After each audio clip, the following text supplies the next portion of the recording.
Al rientro dalla pubblicità parliamo di influenza e questo è infatti il periodo del classico picco infettivo. Prevenzione e rimedi, vediamo.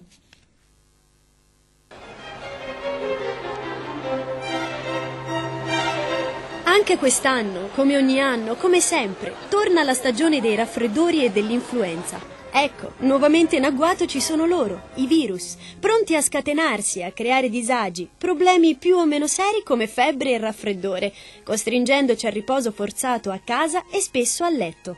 Per la verità, molti di questi virus sono già comparsi.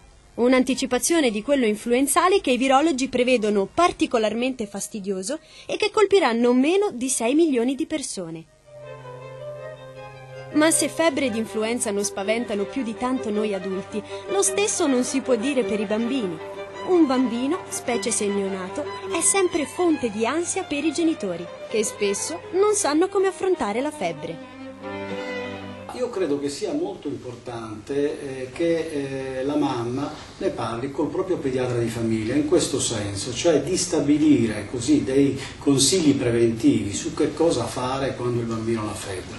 Questo è un passaggio molto importante perché il pediatra di famiglia che conosce il bambino può dare dei consigli proprio su quelle che sono le condizioni di rischio che sono sempre individuali.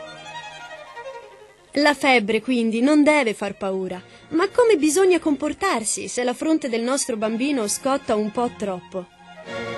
Ci sono delle regole che sono regole generali che valgono sempre, cioè quella di far bere molto il bambino con la febbre perché perde liquidi sudando, di non forzarlo a introdurre cibi se non li vuole, di tenerlo scoperto il più possibile. E poi quando la febbre dà delle problematiche di tipo sintomatologico, può essere il bambino più irritabile, il bambino sofferente, con tosse eccetera, allora chiaramente va fatto qualcosa per abbassare la temperatura corporea e quindi si provvede dal punto di vista farmacologico. Il farmaco in genere di prima scelta, quello che viene considerato è il paracetamolo, che secondo le linee guida internazionali è il farmaco efficace e ben tollerato nella popolazione pediatrica, quindi è il farmaco che viene utilizzato più largamente. La sindrome influenzale o parainfluenzale non è solo febbre. Ad essa spesso si accompagnano altri sintomi come i dolori diffusi quasi sempre alle articolazioni o il mal di testa, che debilitano non solo i bambini, ma anche gli adulti. Dolori che a volte, se non curati adeguatamente, allungano i tempi di guarigione dell'influenza. L'altro grande problema delle febbri dei bambini, ma anche degli adulti, è certamente il dolore. E anche in questo caso il paracetamolo dimostra la sua grande efficacia poiché è in grado di ridurre in modo significativo il dolore e anzi viene raccomandato a livello internazionale come farmaco di prima scelta nel trattamento del dolore. E quindi il paracetamolo può essere utilizzato anche per il dolore, non solo per la febbre.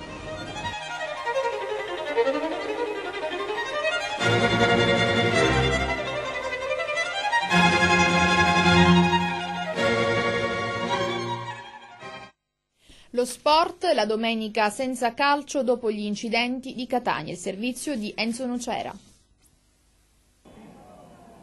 Una domenica senza calcio, per far riflettere dopo le assurde morti della scorsa settimana. Un momento necessario di pausa, ma il calcio dovrebbe fermarsi ancora per un po' di tempo affinché la cura risulti efficace.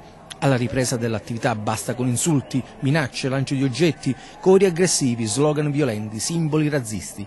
Basta con razzi e fumogeni, momenti inutili di quella che spesso è definita dagli addetti ai lavori bella coreografia. Basta, l'impianto di via Manzoni deve diventare luogo di svago come lo era nei decenni scorsi. Si isolino e questo compito deve essere portato avanti anche dalla società biancazzurra di Facinorosi. Per colpa di qualche scellerato individuo, la Cragassa è stata sanzionata dalla Lega Sicula con 5.700 euro per fatti che nulla hanno a che vedere con il calcio. 5.000 euro per il petardo lanciato in occasione della partita con la Nissa, 200 euro per comportamenti indecorosi di qualche pseudotifoso in occasione della partita a San Cataldo e 500 euro per lo scoppio di petardi durante la gara interna con l'Alcamo.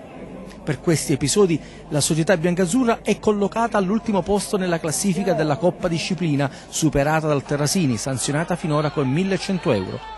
le cifre sborsate, oltre a gravare sul bilancio societario, incidono negativamente nella valutazione a livello federale delle istanze di ripescaggio. Si prende esempio dall'Empesuclina, solo 75 euro di multa, o dal Petrosino Marsala, 125 euro di sanzioni.